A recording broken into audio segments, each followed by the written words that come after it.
Greetings, dear friends. I welcome you all from the Cornerstone, a foundation which I created, and I use it to help people who are facing major life issues. So, today I want to talk on one of those very major life issues that many people experience, and that is having an emotional imbalance.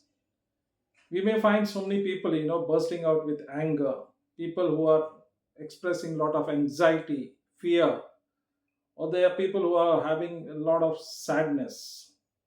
So today let's talk a little about it, and I would like to bring forth the idea on emotions through the iceberg model. I think all of you know what icebergs are. There are those huge mountainous kind of ice blocks that you find in the oceans, especially the Atlantic Ocean, the Pacific Oceans, where it is very, very cold and below minus degrees prevail. So let's look at the iceberg model to help us understand why we may be having certain kind of emotions which manifest itself so many times in different ways. So, all of you would be knowing what emotions mean. Emotions are like feelings. Emotions are like feelings, and we have positive as well as negative emotions.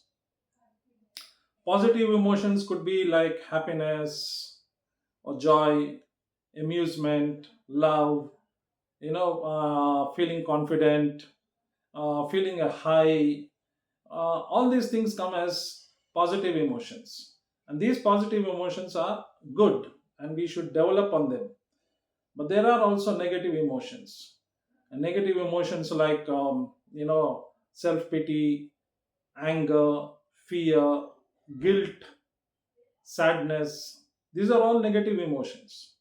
Now, these negative emotions, they tend to, rule our lives. We behave the way the negative emotions drive us. So now, if you look at the iceberg model that I was talking about, you see the upper surface and you also see the lower surface. There's the upper surface, and the upper surface is normally fragile. But the lower surface is hard and it is huge. You would have seen the movie Titanic, and when the ship in the night was traveling through the icebergs, the top part was hit. The ship hit the top part of the iceberg, and the iceberg broke easily. But what happened at the lower end? The ship got damaged right at the bottom because it brushed against that huge mountain like the ice that was there, hard, and that is what ripped through the ship. Now, this is where, the hardness remains in a person because of emotions.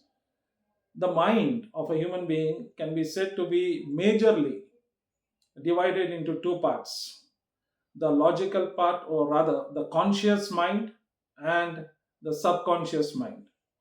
The conscious mind is around 12% of the total mind, and that's where we have all that logical thinking, the reasoning, decision making. And mostly it is when we are awake. But the subconscious mind is the bulk of the mind, that is the 88%. And this is where all those emotions, the instincts, all those are hidden. That is deep down in the mind, in the 88%.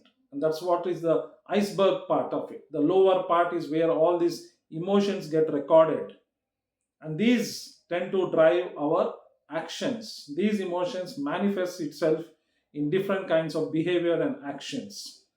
So if this is the case, and what happens is, from childhood, in fact right from the time a child is conceived in the mother's womb, the brain starts developing, and that's from when the mother receives certain signals or triggers, and that also triggers the mind of the baby who is in the womb.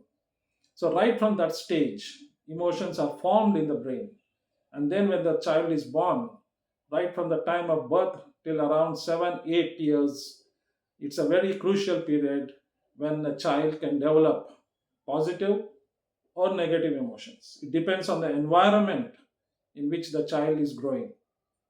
So our brain is made up of um, the cognitive factors, the emotional factors, and these drives our behavior. So it's like a triangle. You have the cognitive part, you have the emotional part, and you have the behavioral part. Any disturbance in any one of these can, you know can manifest itself in our behavior. So, the cognitive factors, as I mentioned earlier, it's the cognitive thinking. It is all about our logic, our reasoning, our decision making, and also our perceptions. All this comes in the cognitive factors. But in the emotional factors, which is deep down in the subconscious mind, it could be having different kinds of emotions like sorrow, disgust, fear, expectations, surprise, acceptance, love. All these are in the emotional factors, which is in that. If you take the iceberg model, it is in the lower part, the larger part of the 88% of the brain. This is where everything is stored.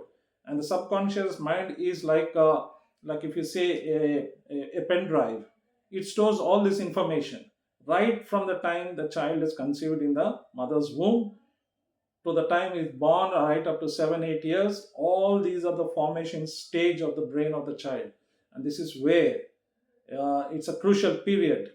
And the child, whatever it experiences, records everything in the subconscious mind. Now let's take for an example. We may see, a person filled with anxiety.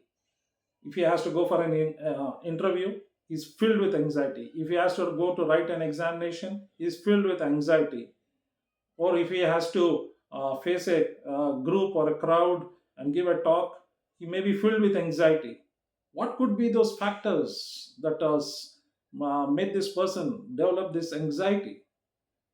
There could be, the child, as a child, that person would have experienced in his environment in which he was brought up, certain kind of factors which influenced or played on his emotions. It could be loneliness. The child must have been lonely. Or it could be sadness, experiencing sadness in the environment in which he grew up. It could be insecurity. Or it could be that, a self-developed thinking, I'm a failure.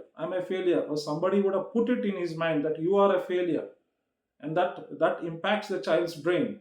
Or it can be that the child is feeling stuck, the person is feeling stuck. Or it could be that because of shame, maybe because of insult. So all this, can cause that person to develop this anxiety to fear. And many times you find anxiety, it begins with worrying to anxiety, anxiety to fear, and fear to panic. So this is how, a human being gets affected. Take another example. We may see people, with anger bursting out with anger. On the top, what we visible is the top part is his anger. But what are those lower parts in his subconscious mind, in that lower part of the iceberg? What could be those factors that are making him manifest anger? It could be again as insecurity or sadness, or he has been put to shame, or he has inadequacy, or he has some kind of a guilt or some kind of a fear. All this, what he would have experienced at his childhood or while in his mother's womb, that manifests itself today. And all this, if nothing is done about it, that remains with the person till his last. So what needs to be done then? How do we handle these emotions? Well, self awareness is one of the key attributes to understanding one's own self. To understand one's own self and writing it down, to again have a restructuring of your mind. Because what has happened in the past, nothing can be done about it. Right? Today we are living in the present. Now, if we keep living in the past and having all these emotions, then that's going to drive our life, and ultimately that's going to affect the person who is exhibiting these kind of emotions. So we need to get rid of this. These are all those monsters which are within us, in our mind, and it's driving our life. And that's why people around us, they either get scared, or they don't like the behavior that we express. So friends, it's time, what we need to realize this. Check on your own self, check on your children too. If the children need help or you need help, then take the assistance of a counselor, take the assistance of a coach who can guide you and help you to come out of all this, because the coach or the counselor is there to assist you. And the most important part is, like, for an example, I'm a coach. I'm a life coach, an emotional intelligence coach. I'm a executive coach, also a career coach. I'm also a counselor in a rehabilitation center. And there, believe me, in the rehabilitation centers, we find so many children right from the age of 10, 12, 14, right up people up, men up to 65 also, with emotional imbalances, emotional issues. And what do? They turn to addictions. And when they turn to addictions, that's the problem.